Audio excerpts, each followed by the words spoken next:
Welcome to The Oldish. My name is Karen Brown. I'm the publisher and editor of The Oldish, and you will find us here every Wednesday at 12 noon, and we will discuss everything having to do with aging, whether that is oldish living, caregiving, preparing for long-term care, dealing with someone who is in long-term care, preparing for death, the whole gamut. We don't shy away from any of it, so please feel free to join us. Now, today, what I wanted to talk to you about was a post that I did yesterday. It's an oldish nugget, and I will show it to you. Here it is. So it says, the healthcare system is so bogged down with bureaucracy that we must be comfortable advocating for ourselves. That is true. Advocacy is the major platform of this program. You do have to be prepared to advocate. You do have to have sufficient knowledge, and that's why we're here, to help you do that. So there were a lot of really interesting comments. The one that grabbed me in particular was this one by Michelle. And I'm not slamming Michelle because she speaks the truth, absolutely. Beware, docs often don't like it when patients speak up. And that's true. So Michelle, thank you for taking the time to put that comment here. I do appreciate it. And I wanted to talk with you because of that comment, really, and talk a little bit about partnerships with our healthcare providers. So my personal belief is that there is a place for both traditional and non-traditional healthcare. What do I mean by non-traditional healthcare? I mean registered massage therapy, acupuncture, naturopathy, chiropractic medicine, all of them. Now, they have to be licensed and regulated somehow, some way. Of course, you don't want to go to some guy down the street who's going, I can fix that for you. That's not going to work. I think the best way to illustrate what I mean by a partnership is to tell you a story about my own doctor and my just a little bit of my healthcare with him. So my doctor has been practicing as a family practice in our small rural community. He's been here 10 years. He has been my doctor for all of that 10 years. My previous doctor retired, new guy got all the files, and I'm very happy to be with him. He's a wonderful doctor. Several years ago, I was on a business trip out west. I slipped and fell and dislocated my knee in the process. This had happened before. This is not a new thing for me, so I knew the drill. I came home, I was on crutches, called his office and asked to see him. I wanted to be sure that there was no damage to the tendons or anything else, and he accommodated me very quickly. So I went in to see him. There was no damage. He said to me that he felt it would be the better part of a year before my knee was back to normal, but that it would never be 100%. Maybe 80 or 85%, but it would not get to 100% because of this injury. He offered me Tylenol 3s. So pain medication. I don't love taking medication at the best of times, but I knew from previous experience that Tylenol 3s make me loopy. So I declined that medication, that prescription, and went on my way. A couple of days later, I had a regularly scheduled appointment with my registered massage therapist. I have for years seen her once a month. It's my stress reliever, and I continue to do it.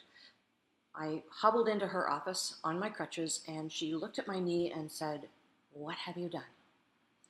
Told her the story. She wanted to know if I'd been to see my doctor. I had. I told her that story, and she said, "I can help you with that." So every week, once a week, for 3 months, I saw her for 30 minutes. And she massaged that knee and that area. And what she was doing was moving the fluids around. She was keeping the muscles strong and making sure that everything was moved the way that it ought to be moved. I can tell you that in about 8 months, I was back to normal with that knee. I felt that it was 100%. I truly did. As I said, I saw her for about 3 months, and then after that, we resumed our once a month regular schedule, and she paid a declining amount of interest to that knee as she could feel its improvement. So that was good. Did I tell my doctor about it? Absolutely. A little while ago, maybe a month ago, I was in to see my doctor because I got the request from Colon Cancer Ontario to do my colon smear and I had to get a requisition from him. So in I go to see him, and in the process, he's looking over my chart, and he said, you know, you need a tetanus shot. You're behind on that, so let's make sure we take care of that today while you're here. Great. He looked some more, and he said, you know what? You're also behind on your Pap smears. As it happened, he had a female intern with him for a couple of weeks. So he said, you know, I know women often have to get in the right mind frame in order to have a Pap smear. So it's okay if you don't want to do it, but if you do, she's here and we can take care of it for you right away today. I said, sure, let's do it. So I left his office with not only the requisition for my colon test, but a tetanus shot and the Pap having been done.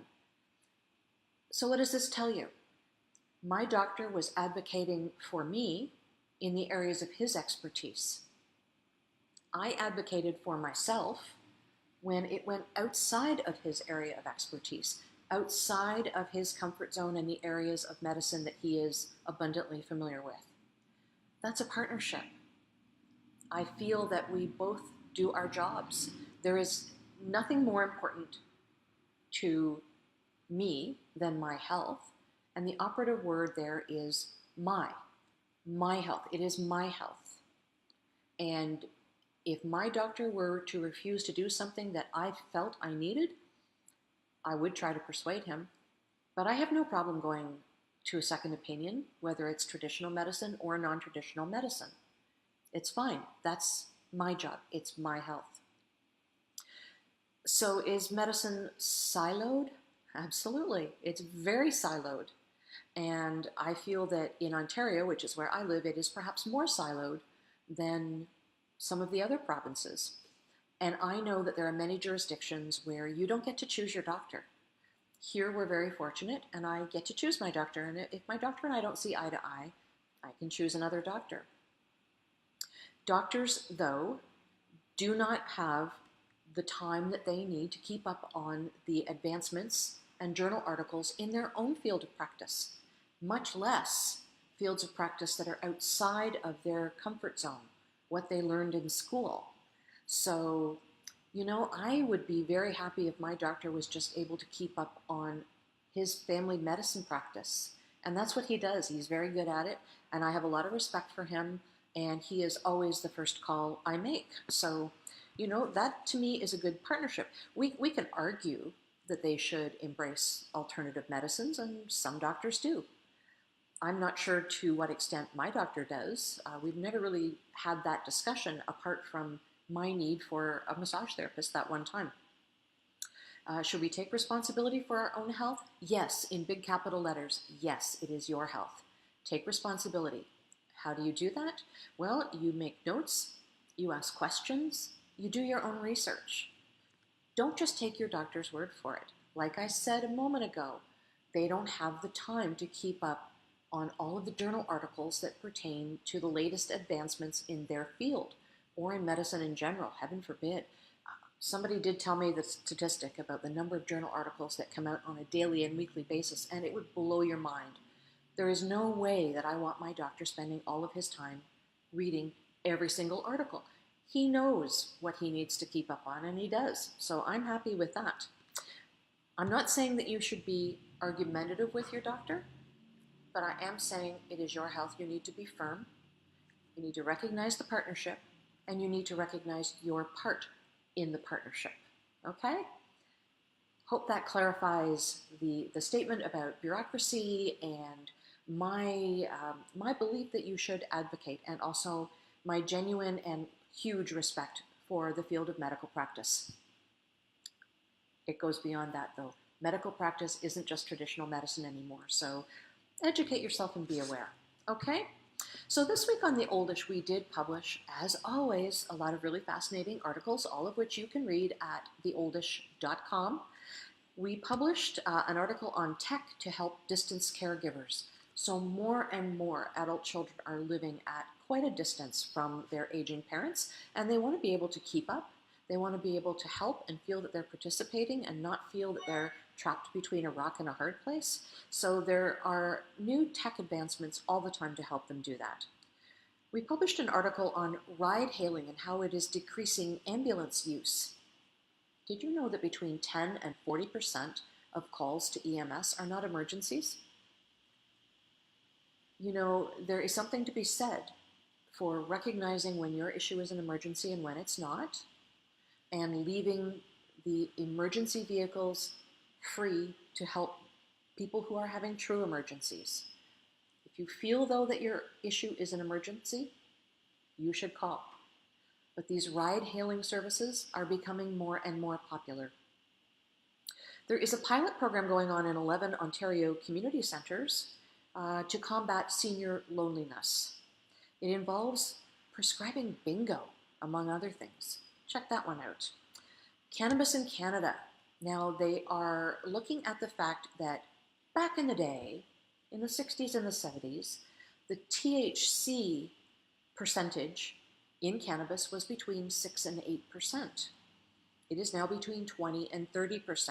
So, aging seniors who perhaps enjoyed a cannabis cigarette back in the day should be aware that the cannabis cigarettes of today are far much more powerful in some areas.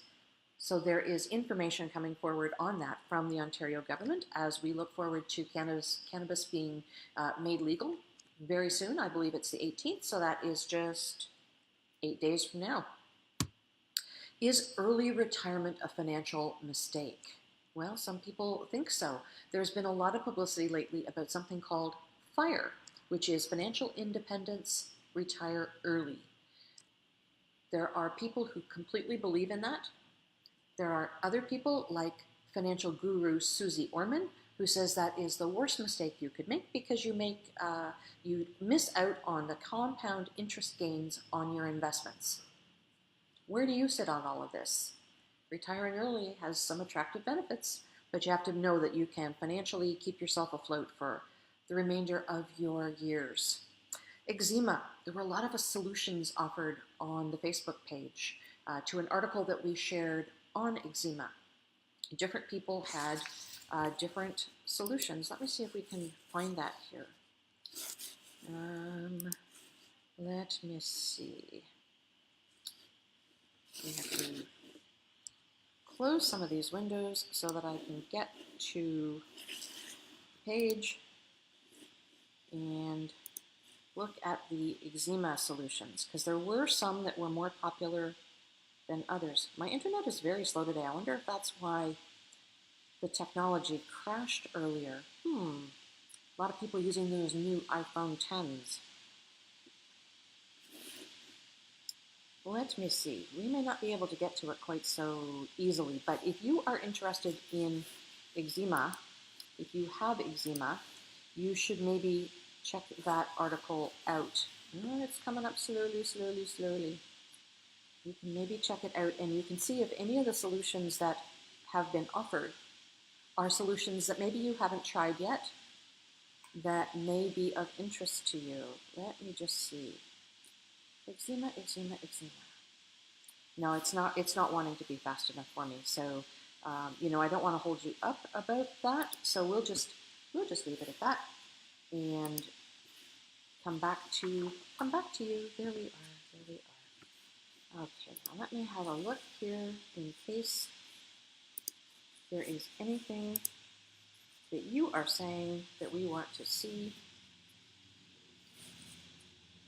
Comments. There we go, comments. Okay, there are no comments at this point. So let me, you know what? I've got a homework assignment for you. I have this summer really taken to listening to podcasts. Loving the podcasts when I'm out on a walk, or when I'm gardening, or just when I'm putting my makeup on in the morning, or when I'm cooking. I will listen to a podcast, and I've developed a few favorites. Some of them are business related, some of them are healthcare related, some of them are just funny as heck. Tell me the podcasts that you're interested in. I'm looking at the possibility of maybe doing an oldish podcast. What would you think about that? We'll see. Tell me the ones you're interested in, and maybe we can share some of the podcasts so that we can all start listening to some that we have in common that tickle our fancy or give us a bit of education. In the meanwhile, I will see you next Wednesday here at the Oldish Live, 12 noon, and hopefully our technology won't stall out on us. That really was the first time, so I hope that didn't intrude for many of you, but we will archive this as we always do. Join us next Wednesday, and until then, take care of one another. Please do remember that it takes a village to age a senior.